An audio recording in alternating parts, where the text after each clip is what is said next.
flex. The live is more than the 6. Fit the runner, boy, you nigga, no question. You would run a motherfucker high stepping. Hey, you never had a big enough weapon. Motherfucker never learned your lesson. I'm an 88 pack nigga. I'm an 88 pack nigga. I mean, day walker, drink blood, fangs out, full moon, motherfucker change like a hoe, nigga. I'm just a nigga from the hood trying to stay. They're so retarded, man. I mean, nobody knows shit about boxing, man. You know, like Triple G and Canelo and all these guys, they're bums, bro. They're bums. You know what I'm saying? They're bums, bro. No, but because let me ask you. they gotta go in the inside to throw their punches and connect. You know, why you think Floyd destroyed Canelo? Nah? Because Canelo's an inside fighter. Lomachenko's an inside fighter. All these guys, Triple G can't do nothing unless he's inside. All these guys are inside fighters. You know what I'm saying? As soon as you stand still and you're faster than them, you're quicker than them, you're smarter than them, and you know what they're gonna do before they do it, they freeze. That's what we call it. The phrase is freeze. Push the weight and I'm flex. Push the weight and I'm flex. But one of these kids is doing his own thing. Now it's time to play our game. It's time to play our game.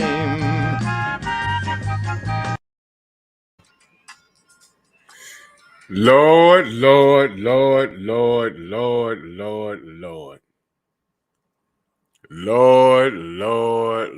One more time.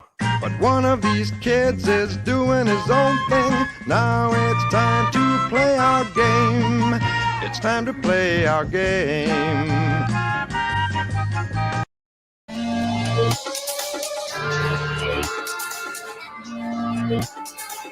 Soak it in. Soak it all in. Drew Titan Bronx on deck. Shout out to the mighty LDBC. No guests tonight. Link set out to the sensei. He might be busy. But you know how we do. Hold on. Having a problem with my sound.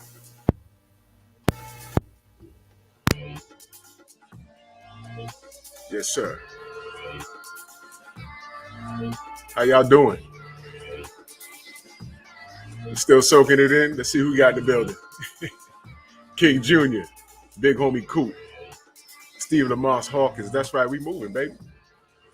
DP Rocker, Kenyatta Ali, Daniel Mitchell, Andre Jones, Trey Boy, 89, salute. Don Juan DeMarco, Brooklyn Born, salute. Davis, Dwayne Jones, Jose Diaz, Robert Singleton, Akandu, Thomas, what's good, man? Brown on boxing, Davis, yep, Andre Jones, too, 88 Sports Talk, Tyree Wright, what up? Mansa Musa Lifestyle, Dexter, what up? Mark Wunderlich in the building. Felix Black and White Show, what up? Jay Everything, what up? Main Boxing Biker, salute. Kevin Dunbar. Jared, what up? Oh, wait, look. Did Tio not ask for this? He wanted attention, right? So now we're going to give it to him. Beastrumentals. Master Khalid, salute, man. Geo James, Khalil, 98, salute, man. My brother Robert Singleton in the super chat, much love and appreciation. He said, salute, Drew. Been waiting all day for this show. No doubt, fam. Here we are. No guests tonight or nothing. You know what I'm saying?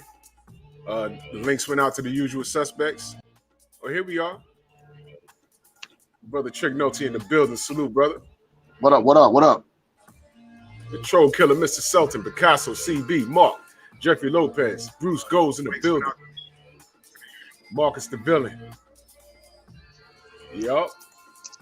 And here we are, Mike 202 in the building. Well, y'all pretty much know where I stand, but I'm gonna throw it to you. Trick Noty in the building, man. Texas T, salute. Oh, here we go. Kai World, salute. So what we're going to do here is we're going to break down what went wrong for Teofimo Lopez. And I want to start from the moment he beat Vasyl Lomachenko until last night. I'm going to start with you, Trick, first. My thing with Teofimo Lopez, his dad kind of reminds me of Danny Garcia's dad. Talk too much, right? And the fights that need to be made, we're not getting them made, obviously. And I feel that if you do something in a sense where you got the situation with him and Devin Haney, you know what I'm saying? They supposed to be fighting when Teo's calling his name and Devin's calling his name, and we're not getting this fight. And it's sooner or later how it goes. If you don't end up fighting this person, something's going to end up going wrong. And it showed last night. So I'm kind of on record saying that if they do fight him and Devin Haney, it's a 50-50 fight. But even if he'd have won last night, there ain't no 50-50 fight no more. Not the way he was getting tagged last night with right hands. And Devin's got a great right hand. So that's kind of where I stand on it. First of all, I agree with you 110%. I'm going to clear the way for Stormy to cook on this. Stormy went live last night. And salute to Reggie Owens. I don't know if he's in the chat yet. But, what's up, Stormy? By the way, what's up, Stormy? What's good, brothers? How you guys doing, man? Good. And if y'all didn't see Stormy's post-fight, y'all missed out. Y'all really missed out. Stormy was cooking with gas. You understand? So I'm going to let Stormy go ahead and reiterate the points that he made, because he touched on everything that I'm going to say throughout this broadcast. But I'm gonna pass it to the sensei. I'm gonna let him cook. Stormy, your thoughts? Well, forgive me. I'm in a little bit of pain. This pinched nerve has flared up on me again, so oh boy, I'm struggling a little bit today. But hey, man, everything we could ask for happened last night with that fight with Teofimo and George Kambosos, because we've only wanted to see fighters that have been brought along as somebody special to watch and whatnot, you know, get tested and see how they respond to being tested. This was someone he had to fight, I believe, because it was a mandatory, right? It's mandatory. Mm-hmm. Yeah. It's mandatory. So he couldn't avoid Kambosos, though he tried. Yes. He tried to stretch this fight out. He tried to delay it. He tried to get it canceled. And Kambosos, salute to that man. I mean, you know, hats off to him, because he hung in there,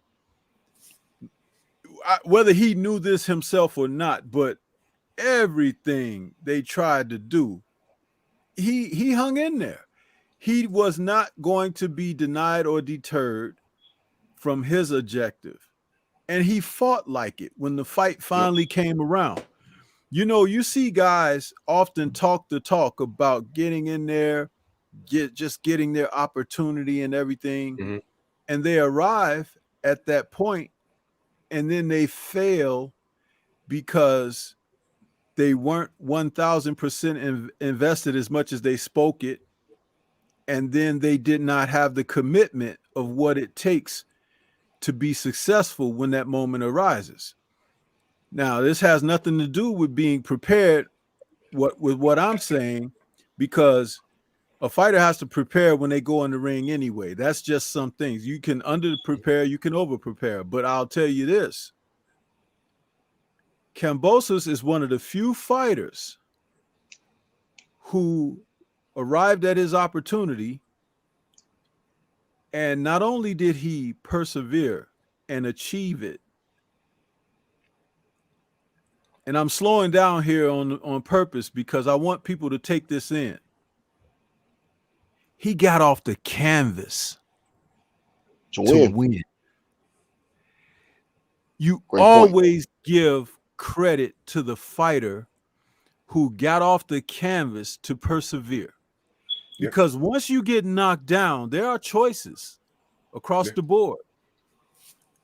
But not only did he get off the canvas, he won the championship rounds after that.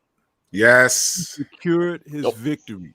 You have to take your hat off to a fighter that has the wherewithal to do those things.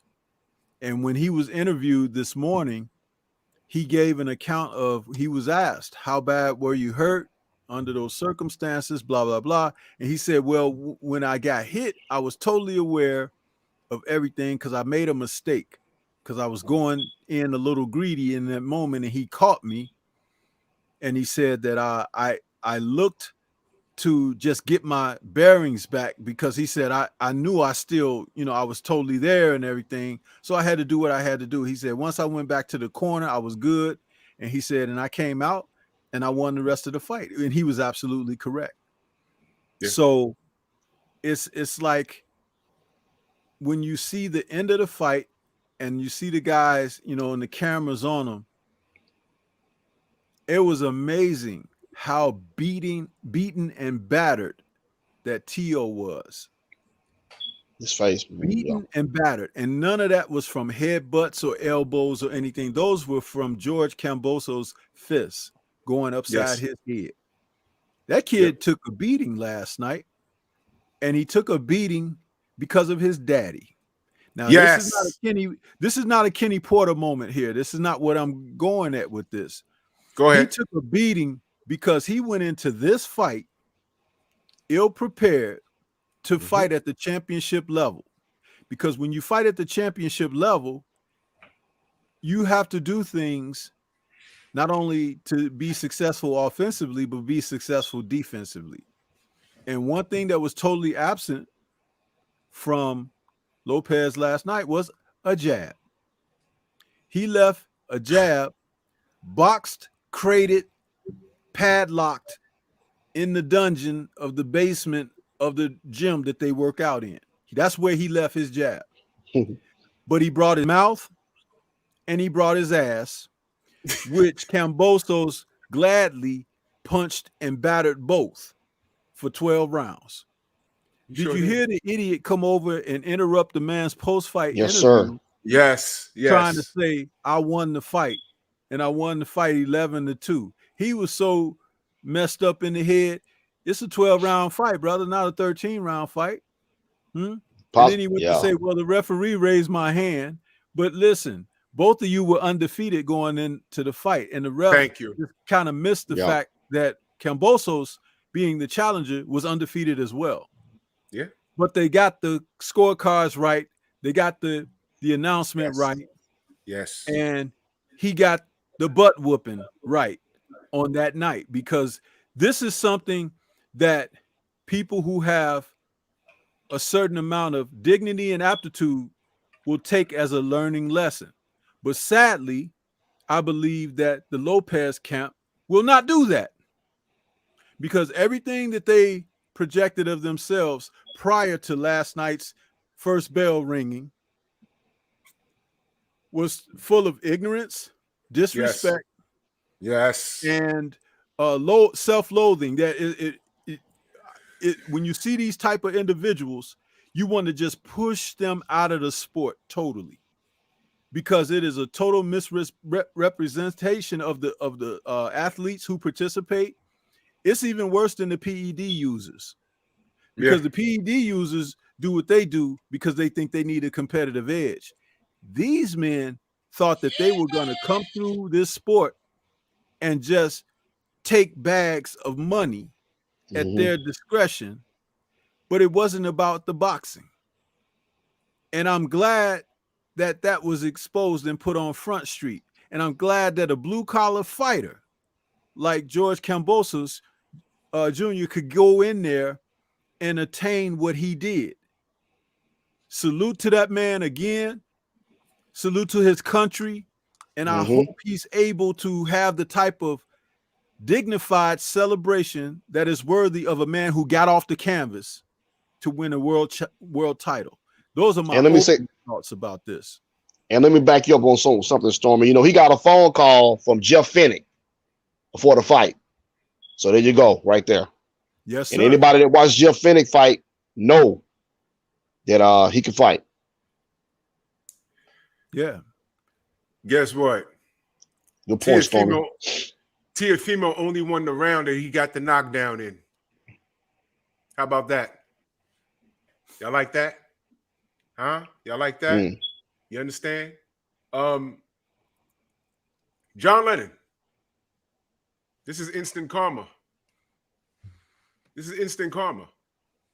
This guy is not the rock star that he put out to be. And this is what we've been saying the whole time. You good? You got that win over Lomachenko? All right. But now you got to show me. Now you got to show me. Salute to Producers TV in that super chat. Much love. He said last night is why Tio didn't want to fight Haney. He has a glaring weakness with boxers that move, and Cam is nowhere the athlete Haney is. Reflexes, footwork, head movement, pure boxing ability. And I agree 150%. Mm-hmm. Haney would have, listen, that first round, if Haney lands that right hand in the first round, Tio don't get out that first round. He's lucky that Kambosos can't crack like that. But he cracked enough to drop his ass in the first round. Now, there's so many things I want to touch on.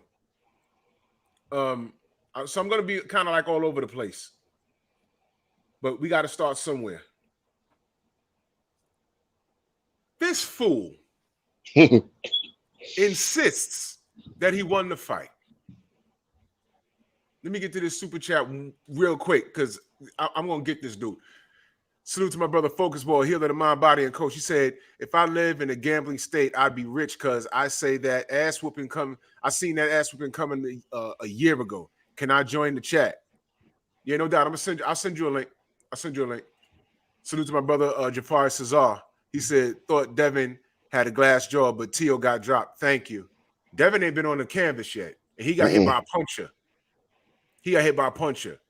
Kambosos, not that I've checked, he don't got cracks like that. But he dropped his dumb ass in the first round. And that's another thing.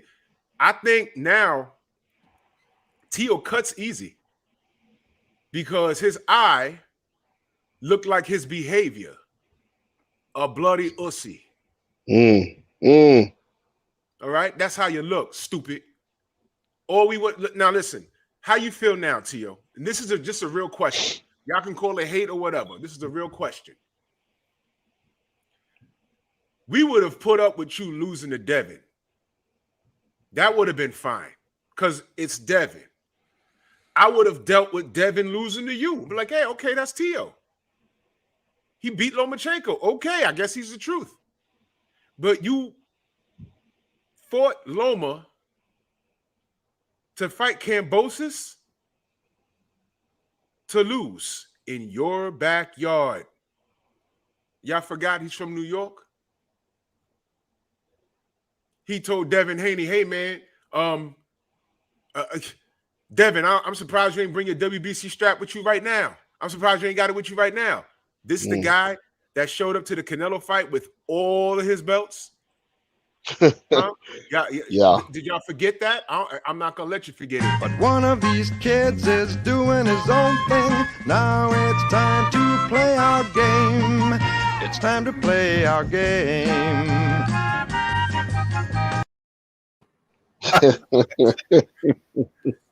That's a negative, K.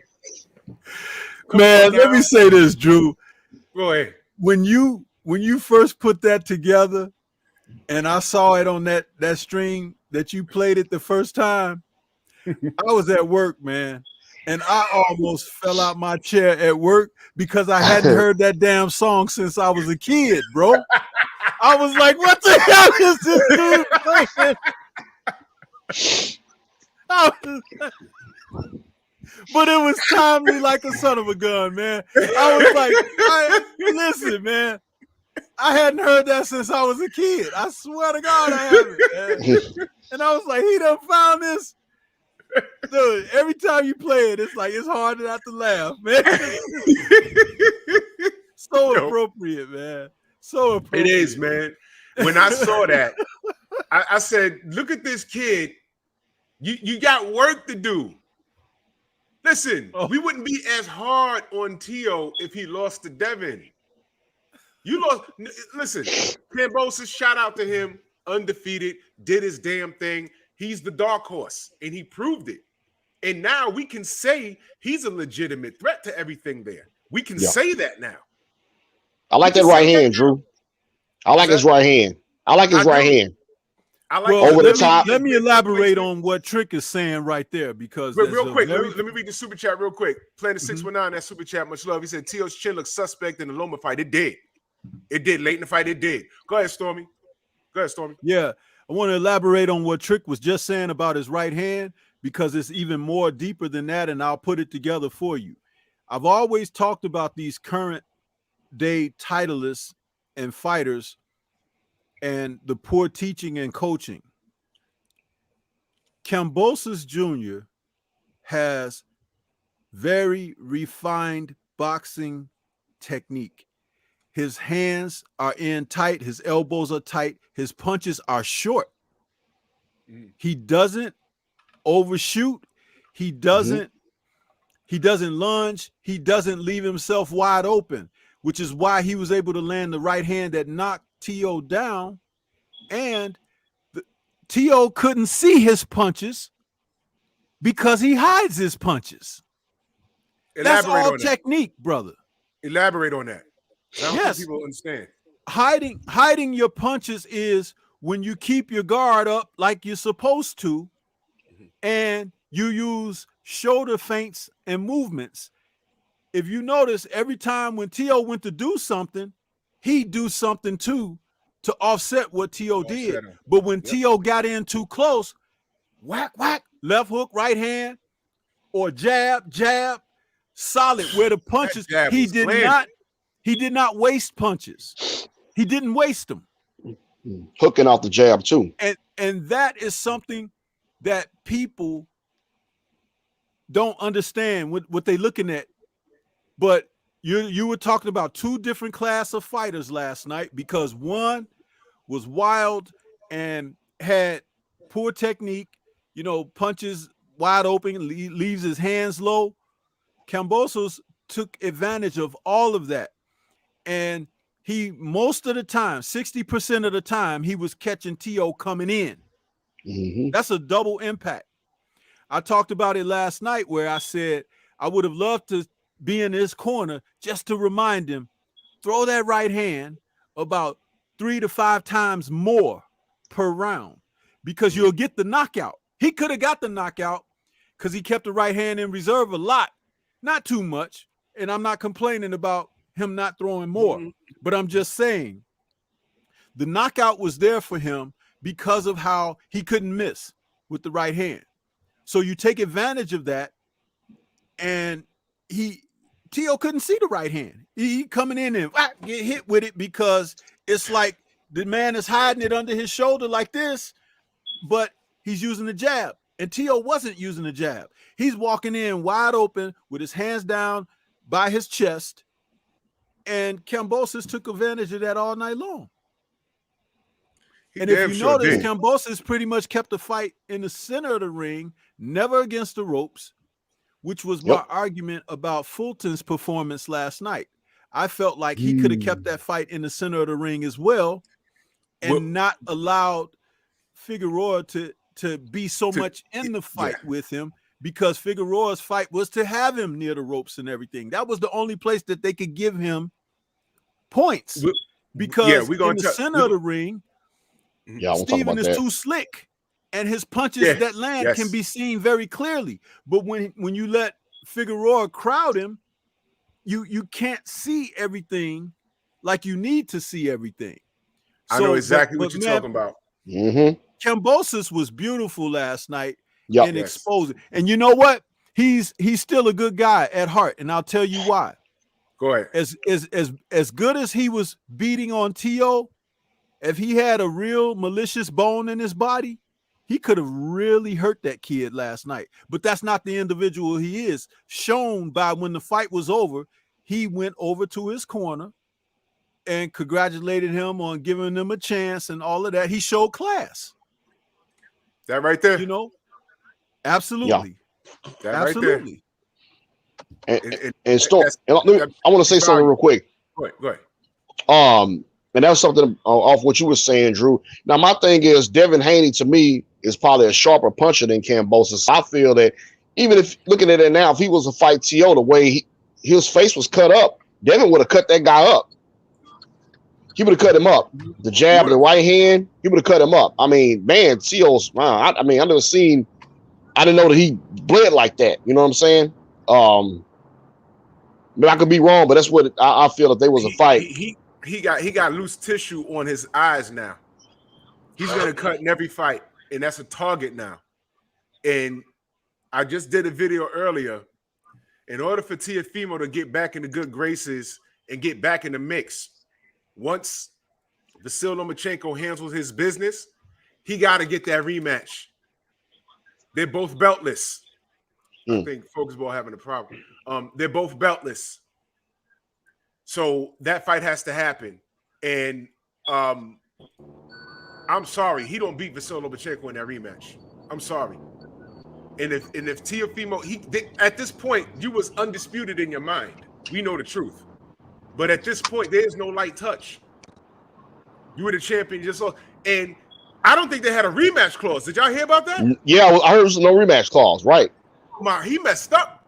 Yeah, he did. Tio don't want no rematch. No, I don't think so either. No, he don't. But he messed up. But at this point, what's he gonna do? Let me read the super chat real quick. Salute to my brother Boss Red. He said Stormy said something before the Wilder fight to Malik about fighters not knowing how to clinch and trainers not knowing how to teach it. He is truly right. That's absolutely correct. That's absolutely correct. Actual proof in that super chat. He says, I'm glad Kambosos won, but if he starts acting like undisputed just because of the racist WBC says it, I'm done.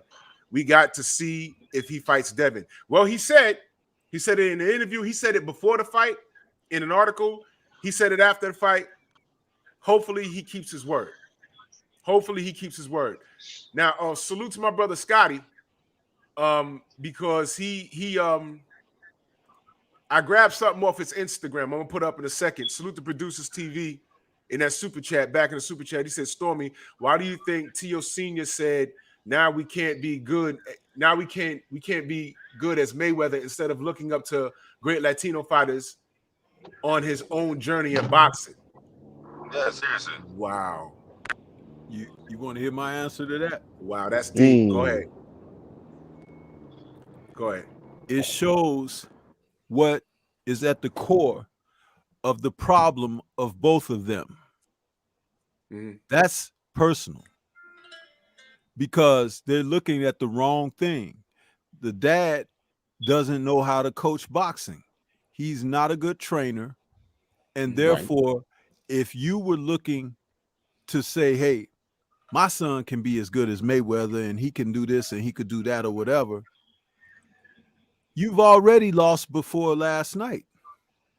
Because your son doesn't have the dedication to training like Mayweather did. Mayweather sought out the pros before he was really a pro himself. He was sparring the likes of Pernell Whitaker and what's his name that beats Chavez, Frankie Randall, and all those guys. Mayweather was training and sparring with those guys before he had 20 fights under his belt. You understand? Wow. Mayweather was putting in that work. His dad, his uncle Roger was a former what was he, a super featherweight champion himself and things like that. It's like, listen, man, you got to put the work in. Ain't nobody going to hand you nothing in the sport of boxing outside of Mauricio Suleiman, huh? And he only handing it to you because you Latin. And that's why a lot of the true Latin warriors would despise someone like you, because you don't want to roll your sleeves up and go to work like they did. Huh? Why aren't you aspiring to be as good as Ricardo Lopez, who nobody talks about, Preach. Undefeated. who was every bit Undefeated. as good or great as Julio Cesar Chavez and Salvador Sanchez. This man was amazing. And though he was at a lightweight in the division, you know, people don't Strawweight. give respect to those men. But Ricardo Lopez was one of the most educated fighters with some of the most beautiful punches that you've ever seen. I saw him knock guys out with every punch in the book. And he retired undefeated. You understand? One draw. This man was a classic fighter. And when you talk about you can't be like Mayweather, why would you want to be like Mayweather instead of being better than Mayweather? You see how you don't understand the dynamic? Let me add to that. Why is it that you can, excuse me, I want to say this. Why is it that you can run around and say N-word this and N-word that and N-word this and N-word that, but you want to be like one of the N-words? Yeah. You got so much national pride, right? You got so much national pride, but you got to be like someone you're not like. But that's what a real hater is jealousy. You a hater, bro. And that's why you say the N-word all the time, because you really, you wish you could measure up to them real N-words. That's what it is. You know what we used to call them in the 80s? And salute to my brother KRS-One. Bitches. We used to call them part-time suckers. Mm. He's a part-time sucker. And I'm going to tell you why. I'm going to tell you why. Teofimo told Blue Blood that the plan was in New York to take over Miguel Cotto's fan base. He said that. And I said, well, at first you would think, okay, that's smart. Cool. But then I thought about it. I said, wait a minute. Okay. What do you mean take over Miguel Cotto's fan base? Miguel Cotto's fan base, number one, consists of Puerto Ricans because he's Puerto Rican. Right? Second, Miguel Cotto, I don't recall, ducked any smoke. Any. I don't think he ducked any. I can't think of one person he ducked. Not one. He may have waited a little while before he fought the person, but he didn't duck anybody. So I'm like, who does he think he is exactly? And what is he trying to do? This is a classic example of a marketing scheme. That's what T.O. is. He's good, but he ain't the goods. Y'all catch what I just said? He's good, but he's not the goods. And we saw that just last night. This kid is not the goods. And that's what all that ducking and dodging and not fighting Devin Haney, that's what that was about. What I said earlier. Exactly. That's Suckers what it is. Don't be suckers, bro. He's a part-time sucker. He told him that. He said, I want to take Miguel Cotto's, I want to take over his fan base. They ain't dealing with you. What? Just because y'all speak make Spanish? your own fan base. Thank you. Create your own. There's Hondurans all over New York. Mayweather sought out the Devin Haneys and Tank Davises and those guys, the Shakur Stevensons of his era. He sought those guys out. Costa Zoo, Zab Judah, Shane Mosley. He sought those guys out. They didn't want none of him. They didn't want him. Stormy, you're right, because there's a whole mixtape on YouTube. The names that you mentioned, a lot of the people that just started watching boxing 5 years ago, they don't know what a goddamn focus ball having problems. They don't know what a guy what's his name? I'm having a brain fart now. From Brazil, the Brazilian kid. Freitas. Acelino Freitas. Ducked Floyd, fought Corrales, and got knocked out. Yep. They don't know what an Acelino Freitas is. They don't know Prince Nassim ducked Floyd. They don't know any of that. They don't know. Floyd was down there. All the smoke. Floyd was Casamayor. Trying to get fights with those guys who had names and records that were undefeated and everything. He was asking to fight Oscar De La Hoya years before they finally told fought. him no. And the thing was, it's like this.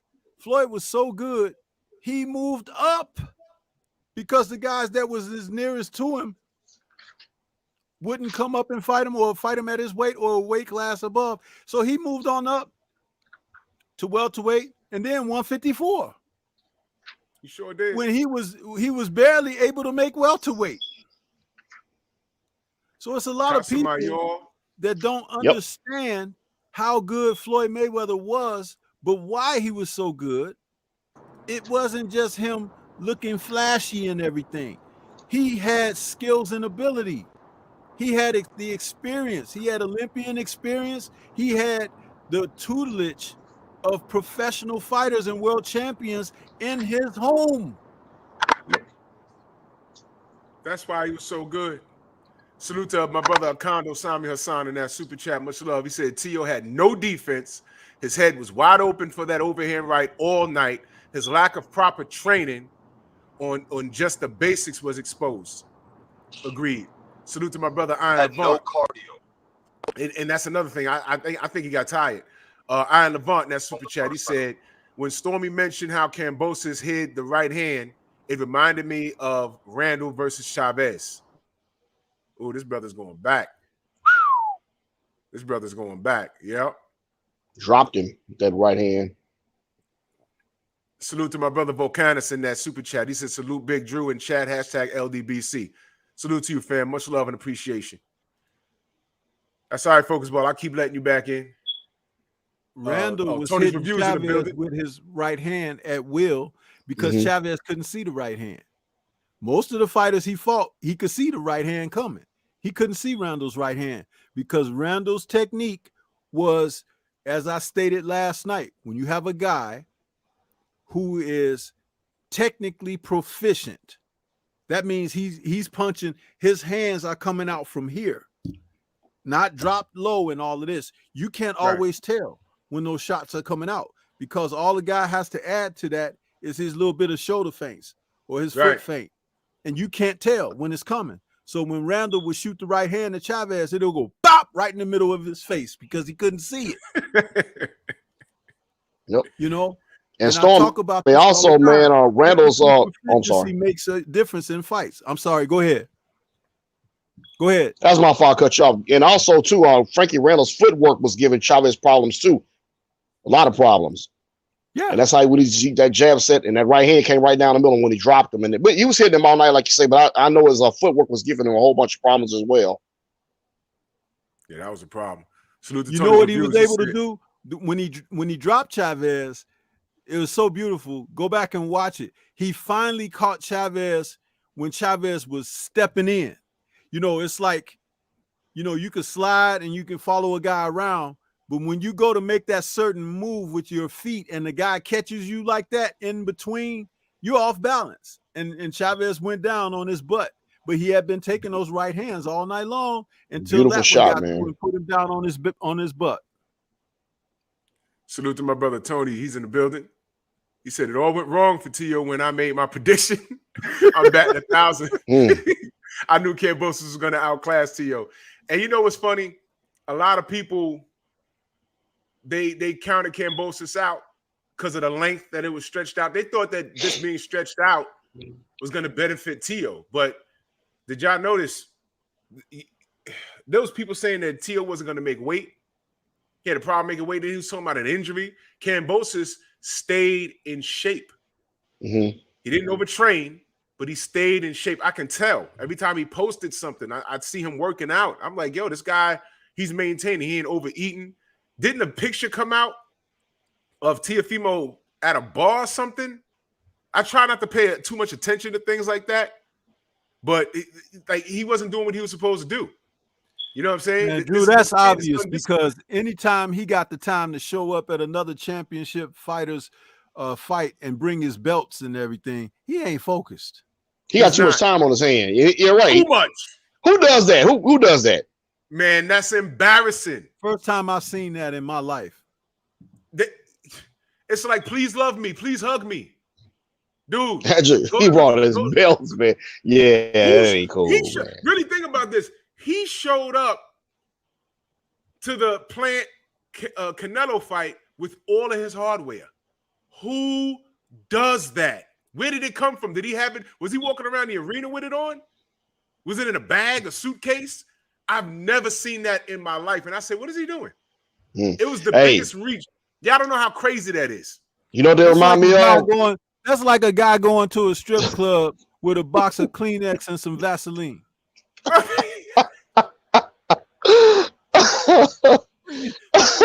You straight up hard up, ain't you, bro?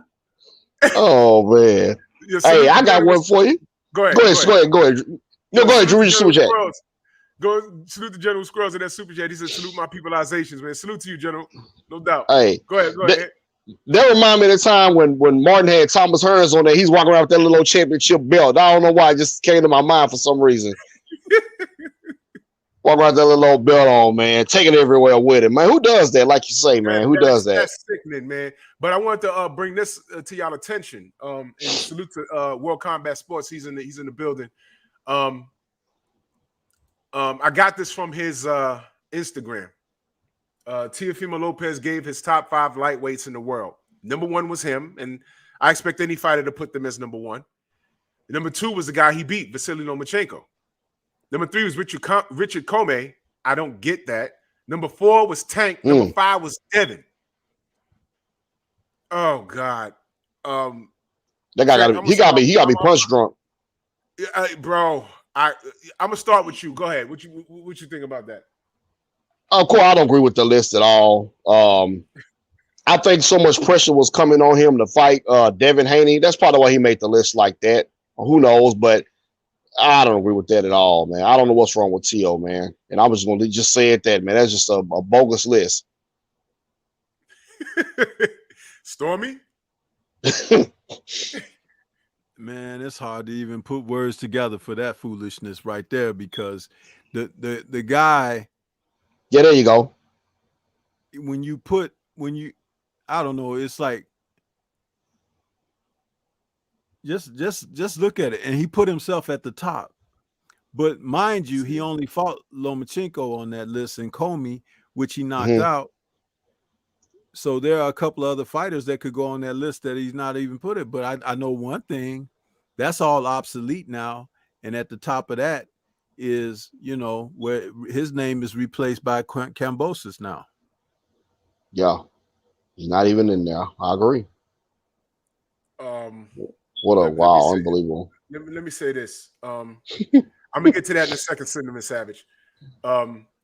Salute to Sid Mark in that super chat. Much love and appreciation. He said, salute Drew in the panel. I was very impressed with Cam's shoulder roll, movement, jab, hook, and right hand. He showed so many tools. And I don't give a damn what anyone says. This guy is a threat. Yep. This guy's a legitimate threat. Let me go back to what Cinnamon Savage was saying. He asked, Drew, how do you think Loma and Devin would do against Kambosos? It'll be a complete boxing match. It's not easy. It's not easy because, believe it or not, I don't think we've seen the best of Kambosos yet because Tio didn't bring it out of him. That was a day at the office for George. Tio didn't. He caught him and dropped him, and he got up and finished the fight. Yep. So what? He didn't bring the best out of Kambosos. A guy like Devin or Lomachenko, they'll bring the best. We'll see what Kambosos is made of when he gets in the ring with those two guys. Mm-hmm. And I hope he does. He deserves an opportunity. He deserves it.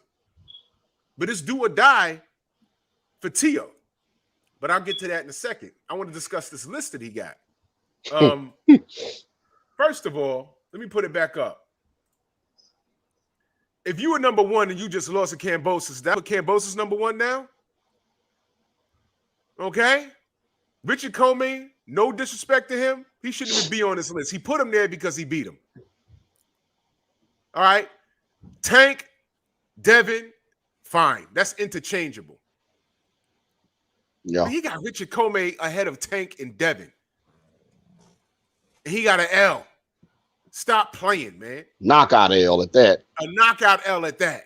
And can we revisit something about both Comey and Lomachenko for a moment? Go ahead.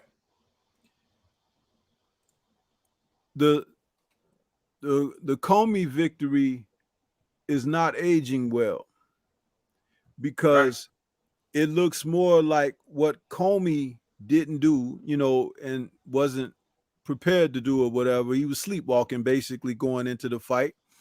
And he got caught with a shot that'll knock anybody out if you come in as wide open as he was. He should have learned a lesson about that, but he should have learned the lesson before he had the fight with Teofimo. Vasily Lomachenko, that victory is not aging well because Lomachenko didn't start fighting till the second half of the fight and closed the gap immediately when he started to do so. So now Lomachenko got to be kicking himself because he was like, he knows he didn't fight Teo for whatever reason, whether he was injured. Now, I'm not even trying to speculate. I'm just saying that now he looks at it and realizes he should have just went on and fought Devin Haney. Because if he fought Devin Haney, we would have found out how good both guys are. Legacy fight right there.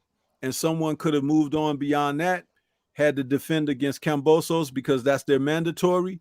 And then we will be, after this night, last night, we'll be on track for whoever's undisputed. So it's like, you just look at it and it doesn't age well, all this ducking. I talked about it last night. I talked about how the denial of legacy fights, what it does, and it isolates certain fighters. So you can always question, who have they fought? What have you done? Even though they've been denied the opportunities. And then it gives another person par gras to some type of media gifted speculations and, considerations. All of that stuff is designed to keep certain fighters out of the loop of being the best. And it's wrong. And we should always, sound the alarm against that, because we know what that entails. There's a lot of bias and prejudice that is backed by that. But when you see a fighter like Devin Haney, as good as he is, just sitting on the shelf because people don't want to fight him, okay, but these people are having other fights, and now finally someone who was undeserving from the beginning got exposed. And when you talk about exposed, remember, everybody likes to throw that around. Oh, so-and-so got exposed. So-and-so got exposed. But this is a real exposure because it was self-induced. The ignorance and the lack of being a prepared professional fighter, that right there was exposed by the Lopez camp. They weren't ready for this opportunity, but they were granted it anyway. That's like giving the keys to your young teenager to your car, but they ain't never spent a day behind the wheel learning. What do you think is going to happen? They're going to crash. Did Teo crash last night on the canvas? Absolutely. Did he crash into right hands and left hooks and jabs all night? Did you see his face all busted up? Absolutely. Did he finally drop those belts? Absolutely. They came crashing down, and Mr. Kambosos went over there and picked them up and handed him deservingly the L. Carry this. And he ain't getting them back. Facts. And I'm explaining why he ain't getting back. Salute to my brother Fred. Barbershop Conversations in the building. He said, already know. I had to come listen to the truth. Much respect to you, brother. No doubt, fam. I be having to crash late. I be having to crash. I be having to go to bed because I got to get up. You know what I mean? But salute to you, Fred. Much love and appreciation. And Stormy, to add on something that you kind of missed out on too, he was raised wrong as well. Oh, I didn't miss out on that, brother. I talked about that last night. Okay, well, I didn't hear you last night, bro. He raised wrong. I'm saying it now. Okay, raised wrong. You heard Drew say I crooked. Dude. Okay, raised wrong. And you know what? My goodness. And I'm glad you said that, Ant, because you know what? When you look at Lopez Teofimo Jr., you look at his behavior, and then you see how his father acts. You know that apple doesn't fall far from the tree. Yeah. The apple doesn't fall far from the tree. Salute to ATL Unanimous Boxing in that super chat. Much love. He said, salute Drew, Stormy B, man. That was a beating. It was. And guess what? A drubbing. He's not getting those belts back. He's not getting those belts back. You know why? At this point, Mr. Undisputed, as he claimed he was, guess what? there's no light work. All right. Vasily has an assignment that I trust he'll get past. In order for Teofimo to get back into good graces with the sport, he has to shock the world again. All right. He messed up by not having a rematch clause. He was already. Listen, remember, if he beat Kambosos last night, he was already trying to chase. Well, to chase someone has to be running. So chase is not the correct phrase to use with Josh Taylor, because Josh Taylor whoops his ass. Yeah. Josh Taylor whoops Tio's ass. Okay. But Josh did look at him and say, what you mean you coming up to 130? You're not even trying to come up to the full 140. You want to come up to 37, 38 and fight Josh Taylor? He said, nah. Why would Josh Taylor entertain this guy when he's looking at 147 and sees all the money up there? Errol, Bud. He sees all of that going on. He wants some of that. He don't want this is a step backwards. You don't date Beyonce to, you know what? I almost said a name. I ain't want to do it. But if you date Beyonce, anything behind that is a step backwards. If y'all get the point, I don't want to say no one's name. I don't want to turn it into that. I'll help you out, man. You don't date Beyonce I got that. And then go look for Kim Kardashian. You don't do that, man. No, you don't do that. That's a step back. Oprah. Well, you know, Oprah got bank. That's true. Like a lateral move. That's a lateral movement.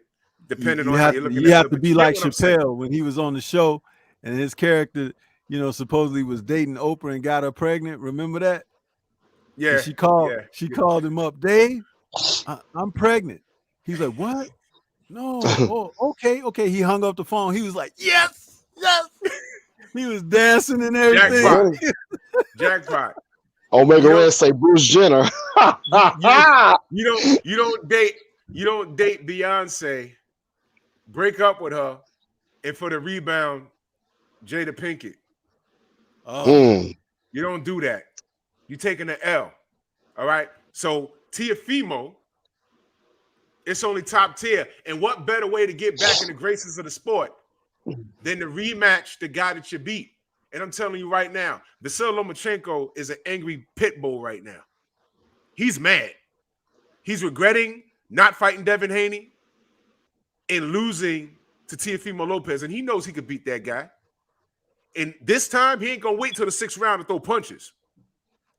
He knocks Teofimo out. And as a bit of information, when we're talking about Teo Sr. and the apple not falling far from the tree, y'all saw him walk up into Kambosos' workout, beefing like he wanted to fight the father. Oh, you got an MMA coach and all that other stuff. That didn't make any sense. But this is when we say the apple won't fall far from the tree as far as behavior, it's things like this. They're so retarded, man. I mean, nobody knows shit about boxing, man. You know, like Triple G and Canelo and all these guys, they're bums, bro. They're bums. You know what I'm saying? They're bums, bro. No, but because let me ask you. they gotta go in the inside to throw their punches and connect. You know, why you think Floyd destroyed Canelo? Nah? Because Canelo's an inside fighter. Lomachenko's an inside fighter. All these guys, Triple G can't do nothing unless he's inside. All these guys are inside fighters. You know what I'm saying? As soon as you stand still and you're faster than them, you're quicker than them, you're smarter than them, and you know what they're gonna do before they do it, they freeze. That's what we call it. The phrase is freeze. Push the weight and no flex. Push the weight and no flex. But one of these kids is doing his own thing. Now it's time to play our game. It's time to play our game. How on earth do you violate those guys? And then as soon as Canelo accomplished something, you run up with all those belts that's supposed to be in your glass case at home. Take a picture of me. Yeah. Did y'all look at Canelo's face? Did he look uncomfortable? He was like, what is this dude standing here for? That's ridiculous. Salute to 88 Sports Talk. He said Tio wanted to fight Josh. He would get stopped. Yeah, Josh Taylor mauls Teofimo Lopez. Josh Taylor destroys Teofimo Lopez. The guy was all hype. And now we see it. And listen, look, man, I'm going to go ahead and say this. this is just something I heard. Salute the box fans in that super chat. Much love and appreciation. Much love and appreciation. Jay Boomin, I see you. Let's just say this. Y'all know that Teofimo is a sensitive dude, right? We know that. There's some words around the industry that look, don't laugh, because this is Oh man. I heard, and look, don't quote me on this because I don't know, but this is what I've heard, that he's having some marital problems on top of everything else. Now, y'all know that his family didn't like the girl he's with, pregnant and everything. They didn't like her to begin with. And he was crying and, singing old Menudo songs. Look, I don't know if it's true or not, but I heard that they're having issues. So, listen, man. When it rains, it pours. But you had almost a year to get your shit in order. I could take you losing to Devin. You was not supposed to make Kambosos a star. See, you did this, and here we are again. How do we know Ricardo Mayorga? Think about it. Yep. How'd that happen? How'd that happen? You see what I'm saying? That wasn't supposed to happen.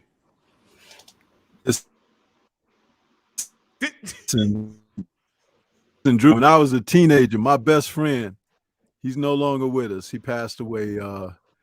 He had physical ailments, but he said something that stuck with me forever. We witnessed a guy who was going through some stuff and everything, but it seemed like he kept doing things himself.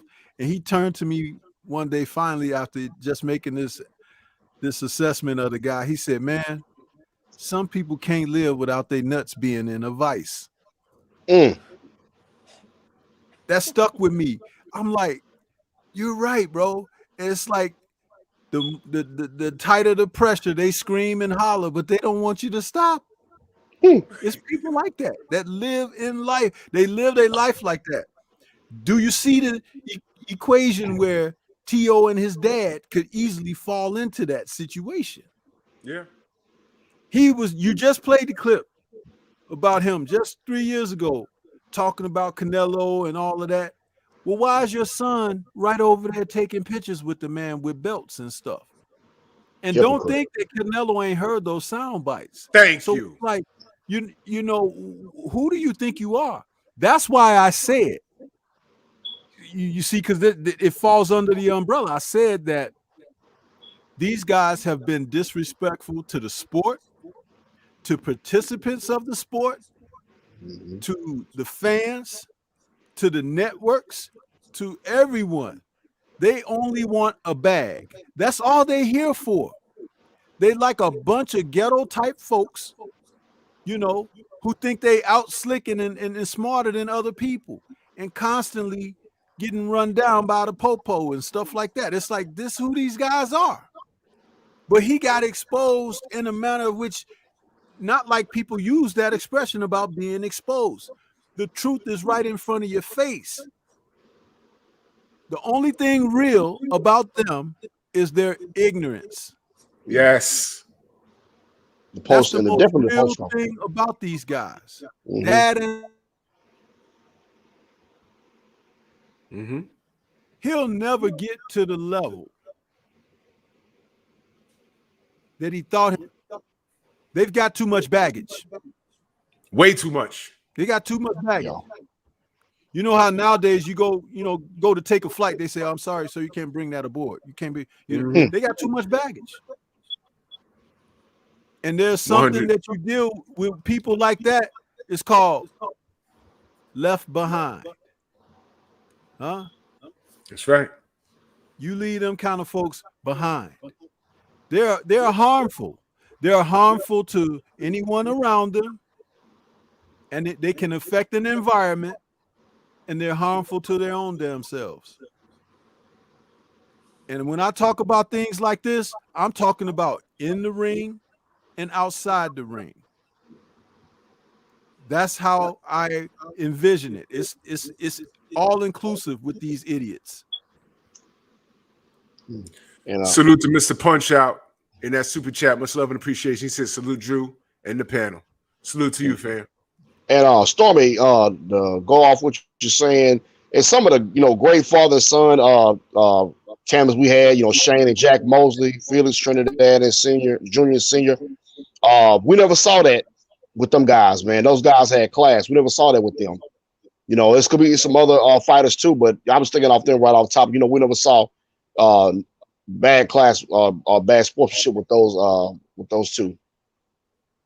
Yeah, we not on the level that we see now. Apples. Disgusting. I'm sorry, Drew. Go ahead.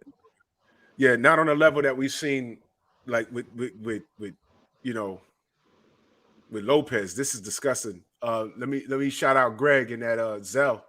He said Teo boxing IQ so high when they asked how many rounds he thought he won. He said 112, and there's only 12 rounds in the fight. Shaking my head. Probably was punch drunk. Oh my God, man. This is not good. Mm-mm. And they have nowhere to go now. And I'm talking to the people that impartially support Teofimo. Do you guys understand that whatever he does next, he has to win and look great doing it? Mm-hmm. And at this point, being that he patted himself on the back so hard, what he has to do is fight top tier competition. The only person left is to rematch the man that got you your jump start now. Now, again, Vasil takes care of business. You got to fight that man. And I'm telling you right, I'm calling it right now. If that rematch happens, yeah, just make it.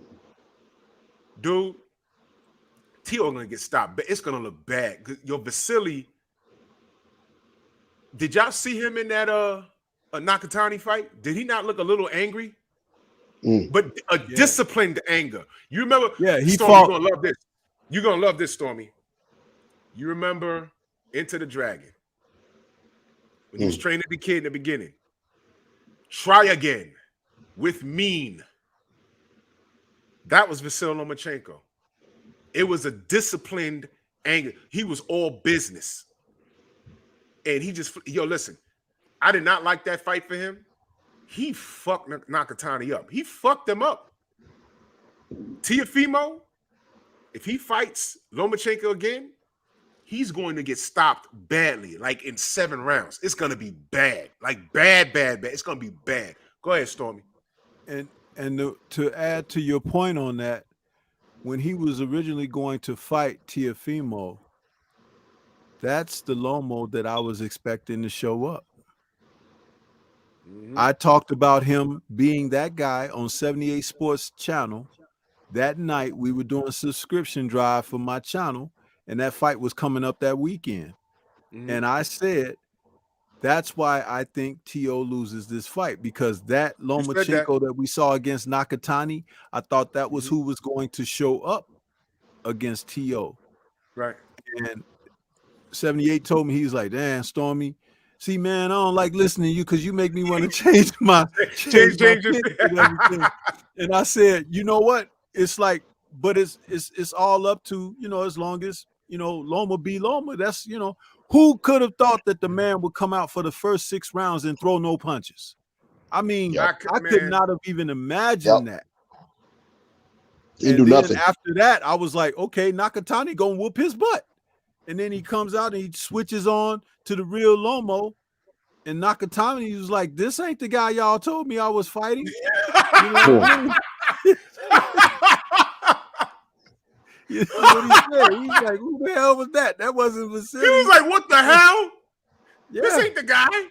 He beat the crap out of Nakatani. It was a beautiful performance. I'm like, man. And he was angry. He fought like it. He fought like you know what? I'm gonna show all these people that been talking about me. And he went in there, and when T.O.'s people saw that, they tiptoed out the door and they went no rematch with that guy because they know what was coming. Yep. At least not yet. But now look, the only Yeah. way back into good graces with anything is through Lomachenko. Because now there's no rematch clause. What if, I'm just painting a picture, and salute the DJ in that super chat, much love and appreciation. He says, T.O. versus loser of Pedraza and Ramirez at 140. Look, T.O. need to stay the hell away from everything in 140. Yeah. He needs to stay away because he's going to get killed. He's going to fuck around and get killed. But watch this now. Y'all see what Errol did to Thurman, right? When Errol was trying to pursue Thurman, and Thurman, next year, 2 years, 3 years, 4 years. I'll be ready for Bud in 8 months. I don't know what the hell's wrong with Keith DeBarge, but whatever.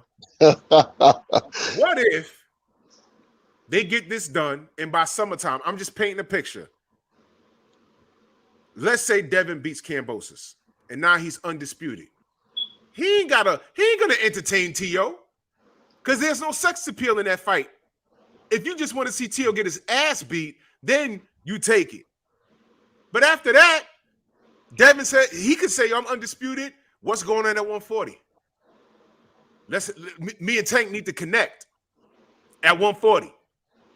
You understand? And T.O. going to be left hung out to dry. Yes, sir. Because all the games he played. He was supposed to fight Devin, man. And I hope the Teofimo fans understand. He was supposed to fight Devin. Because what's the worst that could have happened? He could have lost. At least it was Devin. You understand? At least it was Devin. You fucked around and made Kambosos a star now. Yo, we're not supposed to be having this conversation this Sunday.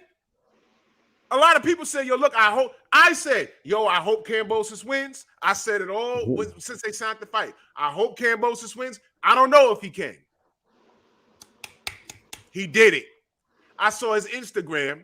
He was walking in Times Square with shades on at night with a suit on. That's boss right there. Hey, T.O., he walked through Times Square, your city, our city, with a suit on and shades at nighttime. Come on now. He came and took all your gold. You did that. This is your fault. What you gonna do now? No rematch clause? Forget about Josh Taylor. You may as well forget about Devin. Because now if you go to Devin, what does Devin gain by fighting you now? Not a goddamn thing. And if you do fight Devin, it's a handout. What did Trill Bill say? I did peep that. You know what he told Black? He said you fucked up the money. That's what you did. You messed up the money, T.O. You supposed to win that, baby.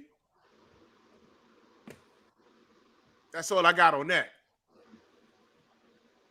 Yeah, it's time for Bill and Devin to tell them next conversation they have. I don't give a what happened to you. You get out there and get me my money. Get me my money. Give me my money. I was laughing my ass off. He said, yo, he effed up the money. I said, oh my God. Oh my God. You messed up the bag. You messed up the bag. And listen, T.O. has no one to blame but J-Lo. I'm sorry. There's no one to blame but himself. He fucked up. How you get dropped in the first round? Wait a minute. You's a star, right? You know when the last time Teofimo fought in the big garden? Because he was in MSG, but he was next door in the little room in the theater. You know when he fought in the big garden on the undercard of Terrence Crawford versus Amir Khan? Did y'all know that? Wow. You know yeah. So if you was a star, oh my God, stars don't make $600,000 their last fight. Oh shit, how do we know that? Dummy, you said that. All of this stuff you said about Devin. I think you was talking about yourself. You know, like how we said about Sean Porter. I think it's time we stop looking at Deontay Wilder as a potentially great heavyweight and just a potentially great, a fun guy to watch. Yeah. Word, Sean. How'd that work out for you? You was really fun to watch, but you fumbled the ball. I mean, come on, man. How many Super Bowls did the Buffalo Bills lose? Yeah, one time they were going there almost every year, right? Like every 4 year years in a row. Them and the Denver Broncos. Let's get ready to fumble. They went like 4 times. I remember Houston was beating the hell out of them, man. They came back and beat Houston. But how many times they went to the bowl? It's like 4? 4 years in a row. And how many times they won? None. Shout out to Sean Porter. You are the Buffalo Bills. Come on, man. So let's talk about this. Buffalo Porter. Hell no, I ain't letting this go. Okay, you have your opinion, young man.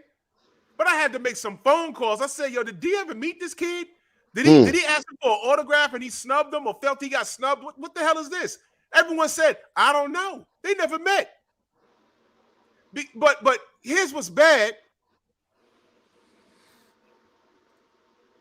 You said you'd slap him if you saw him. It's one thing to say, oh, yeah, you're making excuses. Fine.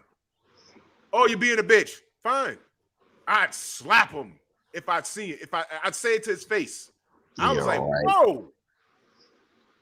What the fuck? And brother, let me tell you this. You see this right here? Y'all might not want to believe it, but that Wilder curse is dead real. I'm telling you right now, Charlo going in and fuck around and lose a Castano. I'm not even monetizing that live that night. I'm not monetizing it. I'm going to go off. I'm going to laugh my ass right off. I'm going to have no ass. It's going to be like flopping around in a goddamn living room somewhere. He already off to a rough start after being slapped by Jared Hurd, ain't he? Yeah, right. You slapping phones. You threatening Jared. You go to a Canelo Alvarez fight to harass Jared Hurd, who hasn't done a goddamn thing since he's lost. He's trying to get back. You threatening him and his wife? What? And then you slapping cell phones? And then Jared slapped you. You did nothing. Big brother. You know what Wilder had the best comeback ever when he did that interview in the hotel, and they asked him what did he think about, what Charlo has said and all that. He was like, I didn't have to say nothing to him. The people tore his ass up. I loved it when Wilder said that. Because they've been tearing him up ever since. These assholes don't even realize they share the same fan base. But watch this. I'm responsible. I'm not justifying anything those fools do outside the goddamn ring. Now, how do you look when the guy had the phone and said, what makes Canelo so dangerous? What did that man say so wrong? And I'm telling you straight up and down, you slapped the wrong phone. Look, man. Listen, it could have been me. They don't know the story of Tupac, do they? Tupac ain't around for a reason. Huh? He could still be here rapping today, but he got mixed up in some street stuff. He should have remained a rapper and not try to be a street dude. Huh? They didn't find his killer. They didn't find Biggie's killer. They ain't gonna find him. It's not a coincidence. They ain't gonna find him. And they're not gonna find him. No. And let me say this about the Charlos. When I saw when Jamel and Jared Hurd got into it, I thought nothing but the two Klitschko brothers, because every time Vladimir got beat, Vitaly stepped in, to try to take up for him or whatever, and that's what it looked like that night when he knocked the phone out. When Jared Hurd slapped him, who jumped in? Big brother. Yep. Right. That's all right. It'll be a 2-for-1. They can get two. Listen, you might get a discount on caskets if you order more than one. You understand? You know what? They'll get slapped around and robbed by some women at a club, because I'll be damned that happened that night. You know what else happened that same night? Prior to that, they were in Brooklyn, mouthing off. Danny Jacobs walked right up on him by himself. You know my number. We can get it on and popping. And they energy changed. And I saw it. I said, oh, look at that. Now, okay, maybe it's because they were in Brooklyn. Listen carefully what I just said. They weren't in Dallas. They weren't anywhere in Texas. They were in Brooklyn. So all of that foaming at the mouth and lines in the camp, when D. Jacobs walked up on it, they cut that out. They weren't in no boxing ring. Stop playing, fellas. So I'm not going to defend. I brought them up to say this. I'm not going to defend that. So Teofimo, who anywhere believes that he would say that to Deontay Wilder's face? First of all, Teofimo is about this tall to me. Deontay is significantly taller than me. So if Teofimo is head-to-head with Deontay, actually he wouldn't be. He'd probably be facing his Johnson if he walked up on him. Yo, D, I got a problem with you. Whole time he's talking to his belt line. Yo, I got a problem with you. Let me paint the picture for him, Drew. You ever see the opening of the intro for Tay Jones' show? And they showed Tay Jones with Deontay? Yeah. That's how Teo would be with Deontay. He basically resting his elbow on Tay Jones' head, you know, because he's so short. He's so short. But Teo and Tay about the same height. Let me give y'all I'll pull up this picture. That's me on the left, standing next to Tay. Mm-hmm. Deontay is significantly taller than me. So Tay is about the same height as Teofimo. But he's supposed to tell Deontay he'd slap him. He's going to have to get a ladder or a trampoline and jump up like Little Mac from Punch-Out. Man, Wilder slapped 10 years off his life. Man, Wilder would knock Teo on top of his head so hard, his shit will go into his chest like a turtle. Hey, he'd be like, oh, boom. Hey. The takeover. Mutant Ninja Turtle. He look like a turtle, don't he? That goddamn nose. His shit is Scottie Pippened out. The fuck? Don't he look like Chester Cheetah? Damn. A little bit. Lord. Ridiculous, man. Shit crazy. But we got about 10 more minutes. Let's talk about Corey McGowan. In that super chat, much love and appreciation. He said, peace, damn. Another one known what Bob say about that fight. Oh, man, I don't know what Bob had to say. I don't know. I try not to pay attention to Bob. Fuck Bob. A salute to you, Corey, man. Much love and appreciation. Let's talk about Cool Boy. Cool Boy Steph. What do y'all think about that fight? It was I'm gonna go with you first, Trick. Okay. I thought it was a great fight, man. Normally I keep the volume down with the commentary, but I had it up for this fight. But what I saw was a version. I'm gonna take y'all back a little bit if anybody can remember. There was a fight between Cesar Bazan and Stevie Johnson. They had two fights, and that fight kind of reminded me of that a little bit. Where actually the Stevie Johnson was trying to get inside on Cesar Bazan. He's the bigger guy. But actually, Cesar Bazan was getting inside on Stevie Johnston. But my thing with the fight was Figueroa was landing a lot of shots. Well, he was throwing shots on the inside, and Cool Boy was catching them on his arms, on his gloves. And I was listening to Al Bernstein. He was like, "Oh man, he's catching with these shots on the inside. He's blocking a lot of them shots." But he was doing some good. Cool Boy was doing some good some good work with the left uppercut, right uppercut, and just catching with them hooks. But overall, I thought Cool Boy won the fight. And I don't score fights. I just go by what I see. I don't do rounds and go by what I see. And them first two rounds, and I think probably the third round, where he got a good start on Figueroa. If you go back and look at that fight and go, hey man, if I could have just fought those first 2 rounds and maybe that 3rd round, a little bit more with more aggression and landed some more shots, he probably could have got some Nato. But I thought Cool Boy won the fight. And once again, we got bad sportsmanship at the end of the fight. Oh man, yeah, I got a lot to say about yeah, that. But Storm, I'm gonna let you take it from there. Well, to me, it was a very good fight, man. I think it was worthy of a rematch as well, not because of the lack of someone being clearly the winner, but I think that the way the fight was projected, it's like either guy could have come out ahead, simply because you have to, when you talk about the 10-point must system in boxing, you have to give more credit to Figueroa than was given to Figueroa.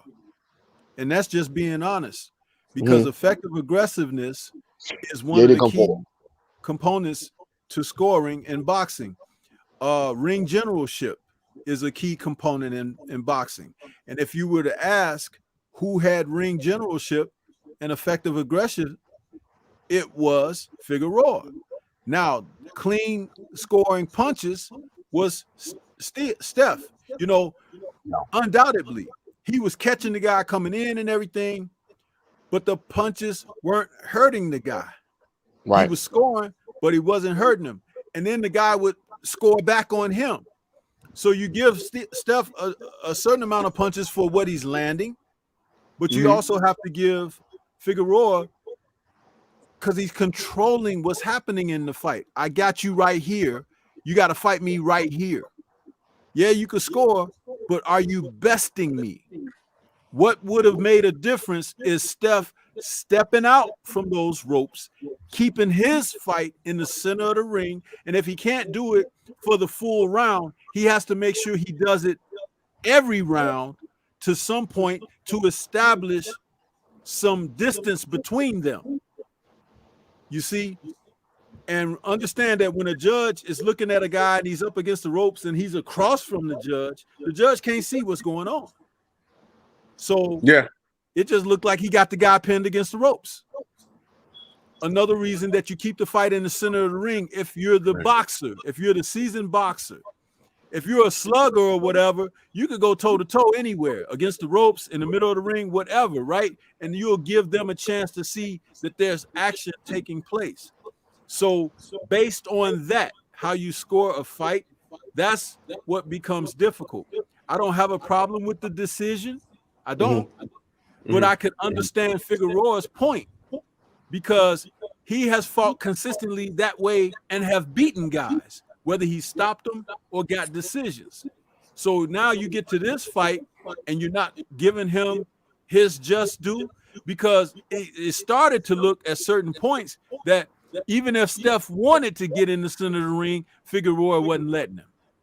And that was because Steph allowed him to draw him into his type of fight. Now you say, I beat him fighting his fight, but did you really? Because there was a point you should have been able to get out of that, but you didn't. You just stayed there for the whole fight. So a rematch, you have to do something different in a rematch to create some distance between the two of you, whether it's Brandon doing something different, like boxing more from the outside and taking it on the inside at certain times, or if it's Steph trying to keep it on the outside for as much as he can, so that Brandon don't get no favorable consideration from judges by smothering the work. You see what I'm saying? So that's one of the things. It's another reason why boxing is such a great sport, if you know what you're looking at. And I just broke it down as it is. It's like, if you're scoring according to the 10-point must system, either guy could have got that victory last night. And you should also understand why Figueroa was upset.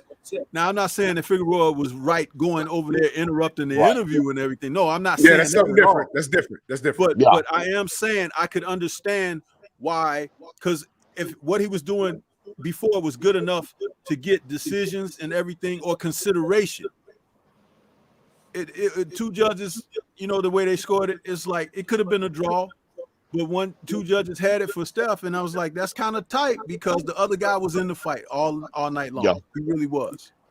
Now let me say this, and that's 110% correct, Stormy. Here's my take on the fight. I was texting with with Tay during the fight, and I told him, I said, I'm nervous. Now, we have a better eye. We have a critical eye because we can see the work on TV. Mm-hmm. But judges are on one side of the damn ring, man. Right. And I'm not a fan of making judges work, especially when some of these judges be like 60, 100 years old. You understand what I'm saying? Yeah. They're already trying to stay awake, and they're falling asleep. And then when they hear the crowd go, hey, then they jump up. Oh, it must be that guy. He must be winning. I don't trust these judges. I'm not a fan of that. My concern, I know what I was seeing. I rewatched the fight today. Cool Boy won by 2 rounds, in my opinion. He won by 2 rounds. But once again, the drama, every time Figs walked forward and he looked like he was against the ropes, and although Cool Boy was picking off punches, some were landing. But although he was picking off majority of the work, the crowd was going crazy. So, of course, Figs won the drama of the fight. Winning the drama of the fight don't win you the fight, but you're playing a dangerous game depending on the damn judges. So I wasn't a fan of that. So I was talking to Tay, I was talking to some of the brothers on the text, and I said, I don't like this. I think that Cool Boy was making the fight harder than it needed to be. And I agree with you guys. He should have kept it in the middle of the ring. Because when you saw in spurts when he was showing lateral movement and putting together combinations in the middle, and he was not, when his back touched the ropes and he did get off it those couple of times, Fig looked a little confused. And Fig's not a powerful guy. You notice neither one of them was like super swollen. All right. He's just a workhorse. And Fig would come in with this pouring jab just to cut off the ring and just go to work. And that's how he wins his fights.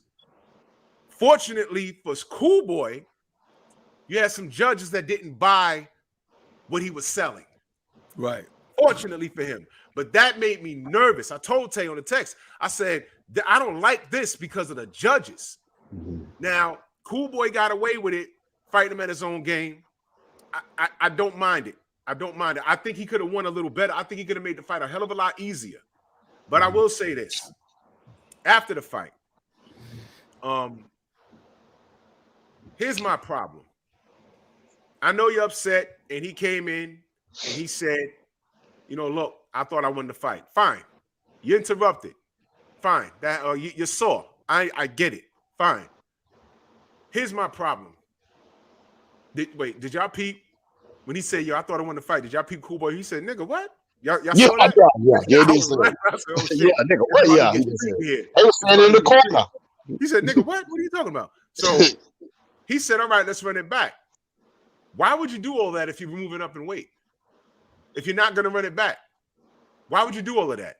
That's number one. Number two, I don't like, look, man, Jim Gray need to decide who he wants to be. All right? He was supposed to shut that shit down with Figs and tell him, okay, let me talk to him and then I'll come to you. Get control of that. He was initiating this beef. Let Cool Boy have his moment. And why did Cool Boy, the winner, had to explain why he won? That's my problem. You won. Why do you have to explain it? Why do you have to be made to feel bad for winning? This is the same Jim Gray who put the mic in Benavidez's face, and Benavidez said, yo, can I cuss? He said, sure, we're on cable. You can cuss. All right. But when Adrian Broner says, I'm the can man, anyone can't get it, he snatched the mic. Who do you want to be, Jim? And that's why James Toney destroyed your ass. I got milk, baby. Why was Cool Boy made to explain himself? Had him looking confused like, yo, I just won. Why am I explaining it? I just won. Y'all got a problem? Go talk to the judges. I just came in here and fought. Fuck y'all talking about? And he didn't duck. He said, yo, we can run it back. Now this dude say, yeah, I'm going up in weight. Why you going up and wait? Run it back. If you think you won. You know what I'm saying? Salute to my brother main event, Mark. He said Jim Gray looked like a flesh-colored Big Bird. Big Bird. Flesh-colored Big Bird. You stupid. Oh, man. But that's what I got on that, man. I just had a problem with that. I ain't like that. Man. Yeah, great fight. You know, like I say, you say you had him by 2 rounds. Like I say, I think the first 2 rounds and even like the 3rd round, I think that Steph had jumped, got the jump on him, man, and he wasn't aggressive at first, but then later on in the fight he picked up and he did. I feel if he go back and watch that fight and be like, man, I should have came out stronger these first 2 rounds, but might would have got a draw out of it or something, But it was a great fight though, man. I would like to see it again, but if he going up in weight, and I'm looking at somebody in the chat. Hey, Stormy, there's a question for you in the chat. I just man, where's it at? I think they want to know how do you stay in the ring, in the middle of the ring without running or something like that. Man, I responded to him in the chat too. That was Shepherd King. Yeah. Okay.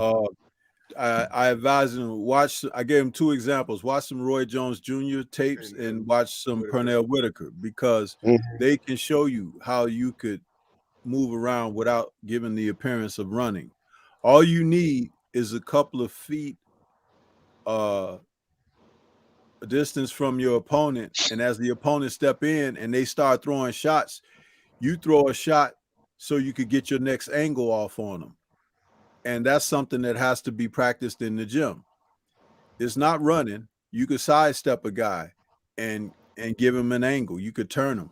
I remember when Mike Tyson was fighting Buster Mathis Jr. Oh yeah, I remember in that. One of his fights when he came out of prison, and Buster Mathis Jr. dad, Buster Mathis Sr., was trained by Custom Model for a while. And so he basically knew the Custom Model peekaboo style. So Buster fought out of that style, the bobbing and the dipping and going side to side. And when he was in there against Tyson, he was using that style against Tyson when Tyson was throwing his looping and hooking shots. So when Tyson was trying to line him up for stuff, but his timing wasn't what it's supposed to be, because he was recently home from his time away, and eventually Tyson got tired of missing the shots that he was missing, and he gave Buster Mathis this little jump step that you can do out of that peekaboo style. Yeah, and Buster lost vision of where he was, and Tyson hit him with 2 uppercuts and knocked him out. It was like he never saw the shots. And when they interviewed Tyson after the fight, they was like, what was going on? He was like, man, he was trying to use the old style. He's like, but I'm a master of that style. I know what to do. And he's like, I just did something that he didn't know. And the step around move that Tyson did, Buster Mathis didn't know that move. And he got hit with 2 uppercuts and got slept off of that. So giving angles is the most important thing to keeping the fight in the center of the ring. And I'm glad you brought it up, because that fight was on free TV on Fox, man. Fox, right? Yep. There was. Free TV, man. Fox. Terry North and Paul Vaden, great fights on Fox, man. I remember them back in the day. Go ahead, Drew. I'm sorry. Yeah, I'm gonna get back to Tone Brown in a second. Salute to Dre Finest, my uncle in the building. He said Jim Gray has more ish with him than an outhouse toilet. And salute to Machiavelli Mafia. He said if Cool Boy had crashed that in TV, I'm sorry, brother, they would have arrested Steph and started it on the start of the Kwanzaa. What the hell am I reading? On the start of Kwanzaa to prove a point. Nah, I hear what you're saying, brother. DW got ripped for even saying he was cheated. Bro, I goofed up your super chat. I'm so sorry, brother, but I get what you're saying. If the roles were reversed and Cool Boy was doing that to him, y'all already know. They'd have snatched the mic, escorted him from the ring, had him filling out a police report. Y'all already know. Y'all already know what would have happened. Y'all already know what happened. Hell yeah.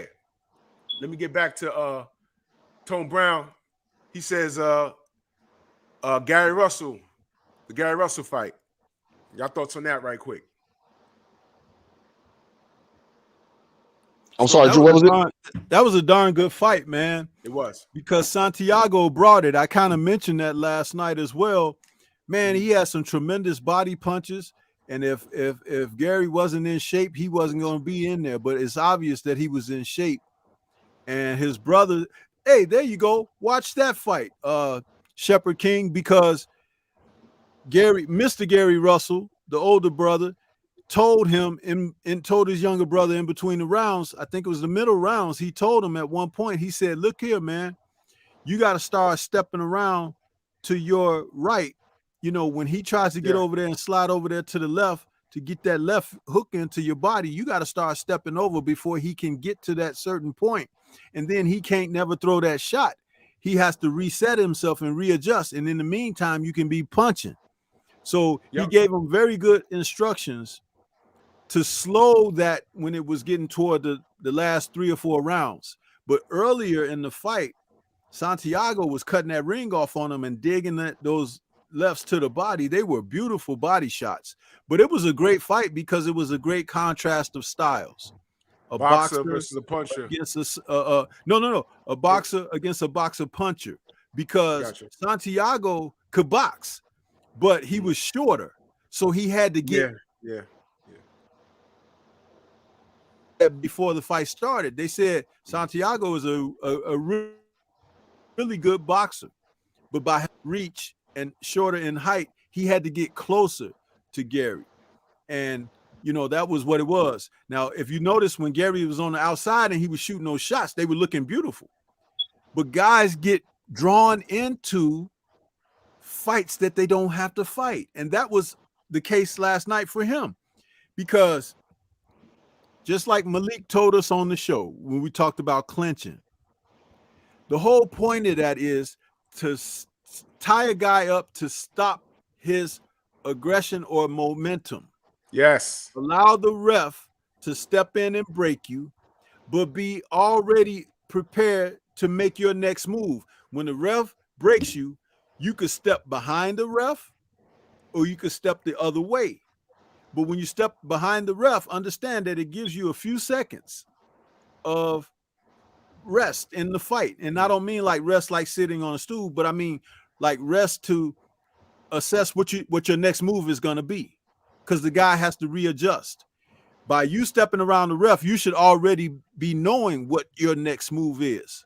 Right. The really good sly fighters do it all the time. When refs break them, they walk behind the ref. Yeah. Roy Jones did that really good versus John Ruiz. Yep. Yeah, really you walk good behind the ref. And then when the guy get ready to come at you again, you already know what you're throwing at him, and then you're going to know the next move you make after that. Because I'm gonna throw this shot, boom, this combination, now I'm going to step out to my right. Or I'm going to throw this shot combination, I'm going to step out to my left.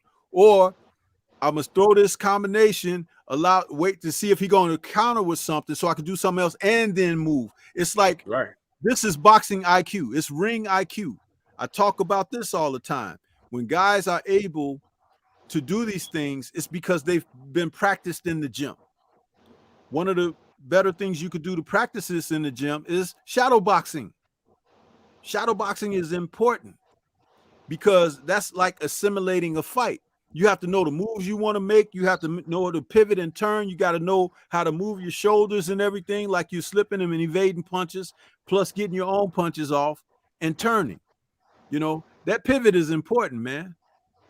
It's very important. Damn sure is. When you got a lot of guys talking about, oh, so-and-so can fight good off the back foot and all that. I don't like to hear that type of lingo because it's like a watered down expression of something.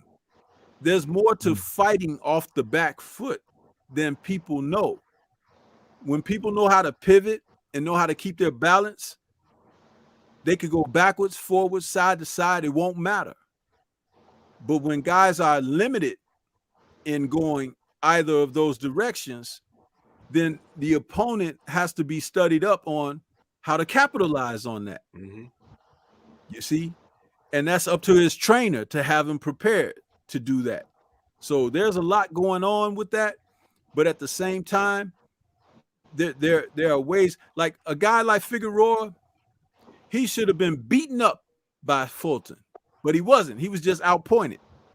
That's all. Fulton, if he had given him that proper space Yeah. and step out to a certain angle, because remember, it's more physically exhausting having the guy breathing down your neck and leaning on you and all of that stuff than it is to throw your hands and let your hands go. Because if you're scoring the shots when you let your hands go, that's not as tiring as missing shots when you let your hands go. So imagine Steph stepping out, giving him that angle, and when he comes in, he's nailing him. Pat, pat, pat, pat, pat, and step again. And now he got to walk into it again. Dude, that's boxing 101. And with the talent that Steph has, that's what he should have been doing. Mhm. I don't want to hear this stuff about, I beat him at his own game. Or I like to fight the other guy's fight. You're going to run into a crocodile one day. Okay? And that'll be your ass. Because there's a reason why someone is proficient like you're proficient at boxing. Box. When the hell did you see Pernell Whitaker trying to lay in and slug with somebody? He made him miss, hit him, pop, pop, pop, miss again. Start over. Come get this lesson. Yep. Before It's I about being smart in there, bro. No, you're right. I hope y'all taking lessons from the sensei. And the shelf life on Figueroa ain't gonna last long, man. The way he fighting like that. That's a true story. Let me read this question. But I'm gonna read the question first. I'm gonna get to these super chats. Salute to Cinnamon Savage. He says, Drew, does Figueroa and Navarrete at 126 have Morales Barrera potential? Before y'all answer that, salute to Jafar Cesar in that super chat. Much love and appreciation. He said, AB told us Ellaby, Floyd, Porter, Charlos, Paulie. He told us about them. You know what he did? He did. He said it a long time ago. But, AB crazy, though. We brushed it off. Yeah, but there's always crazy people aren't so crazy. Sometimes they'll say something that makes total sense. You'll be like, uh-oh. Salute to my brother Zenith 360 in that super chat. Much love. He said, Brandon Figg didn't think he won the fight. Look at his expression when they were waiting on the results versus Steph, who had his hands up. Plus, Steph had no worries about the rematch. Figg turned it down quickly. He did. Why did he do all that if he knew he was leaving the division? You understand? Salute, Reggie. I see you. Why did he do that when he knew he was leaving the division? You know what I mean? So, Navarrete, the question I had asked, the question from Cinnamon Savage. Let me put it that way. Let me find it. I'll go back and find it. Oh, there we go. Navarrete at 126. Does Figueroa and Navarrete at 126 have Barrera and Morales potential? Y'all thoughts? Fireworks. You asked, is it what now? Does Figueroa and Navarrete at 126 have potential like Morales and Barrera? Dude, that's a good fight. That's Yes. a good fight. I'll call that Frankenstein meets the Mummy. You understand? Well, that's Rock'em Sock'em Robots right there. It's like, two monsters just coming at each other, and they don't know how to take a step backwards. So, somebody gonna impose their will on the other, or it's just gonna be that way for 12. You know what I mean? Those make for great fights like that. Mm-hmm. Yeah. Well, I feel whoever can push the other one back is gonna have the edge. That's gonna be a great fight if it happens. Focus Ball, what's up, man? What's up, brother? We're about to get out of here, but you give your opinion on that. I know you got the baby with you. You there, Focus? Yeah, my bad. I'm sorry. My daughter just held the spoon and ate for the first time by herself. So okay, that's amazing. But yeah, that's Rock'em Sock'em Robots right there, bro. That's Rock'em Sock'em Robots all day. If it's Navarrete and I don't understand why Figueroa fights so close when he's so rangy. It's crazy. He's gonna get his ass tore up when that happens. I said it's shelf life. Yeah, man. I don't like rangy guys fighting in the pocket. It aggravates me. Salute to Dre Finest, my uncle in the super chat. He said Sugar Ray Robinson was the best boxer I've ever seen fighting moving backwards. He has knockout. He has knockout many while moving backwards. His hook was vicious. Man, listen. Ray Robinson was the best that ever do it, man. But we've been on here shooting the shit for an hour and a half. I think the fight party's about to come on soon. Trick, let them know how they can find you. Hey, Trick Nolte. Y'all can find me at on Instagram, Trick Nolte. On Facebook, Anthony Carter. That's my government name. That's how you can find me. Peace out, everybody in the chat. Thank you, Drew, for having me on. Stormy, appreciate you, man. And all you could get with that boxing knowledge, man. It's great stuff, man. Great stuff today. Right. Both of y'all. Thanks, bro. Stormy, let them know how they can find you, brother. Hey, man, everybody can find me right here on YouTube, bro. Stormy B Man's the channel. I was actually looking for the link so I could post it in the chat. And we got some good stuff going on over there, man. Last night's post-fight show, man, we had several thousand people in there, man. Yes, sir. So that was, I want to say salute to everybody that came out, supported the show, tuned in to listen. I mean, it was amazing to see the numbers, and that was even way before the show finished. So people are starting to come to hear what I gotta say and what Reggie has to say with us collaborating on that show. And I just appreciate all that type of support, man. It's great stuff. Awesome, man. And Healer, what's good, Focus Ball? Let everyone know how they can find you. Yeah, man. Sorry I couldn't really cook with y'all. I was driving and whatnot. Connection wasn't that great. But y'all can, if y'all want to take your striking game to the next level, then head on over to thefocusballs.com. But if y'all want to learn some history and combat sports, then head on over to Healer the Mind Body Coach on YouTube and all that good stuff. Appreciate that link. Salute Stormy. Salute Drew. Salute Trick. Much love to the mighty LDBC. Peace. No doubt. And I'm gonna leave it. I gotta run this back one more time. They're so retarded, man. I mean, nobody knows shit about boxing, man. Like Triple G and Canelo and all these guys, they're bums, bro. They're bums. You know what I'm saying? They're bums, bro. No, but because let me ask you. they gotta go in the inside to throw their punches and connect. Why you think Floyd destroyed Canelo? Nah? Because Canelo's an inside fighter. Lomachenko's an inside fighter. All these guys, Triple G can't do nothing unless he's inside. All these guys are inside fighters. You know what I'm saying? As soon as you stand tall and you're faster than them, you're quicker than them, you're smarter than them, and you know what they're gonna do before they do it, they freeze. That's what we call it. The phrase is freeze. Push the weight and no flex. Push the weight and no flex. But one of these kids is doing his own thing. Now it's time to play our game. It's time to play our game.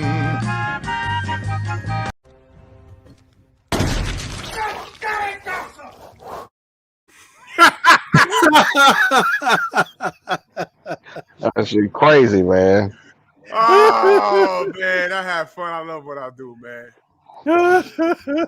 Drew Titan, Bronx on deck. Shout out to the mighty LDBC. Y'all see me in the morning. Y'all make sure y'all subscribe to get that knowledge. Stormy B, man. You know what I mean? Y'all hit up. Y'all need any information. Got any breaking news? You hit up Trick Nolte, aka Anthony Carter. Man, we done up in here. And I'll see y'all on the fight party. Peace. All right, y'all. Peace, bro. Peace. Move!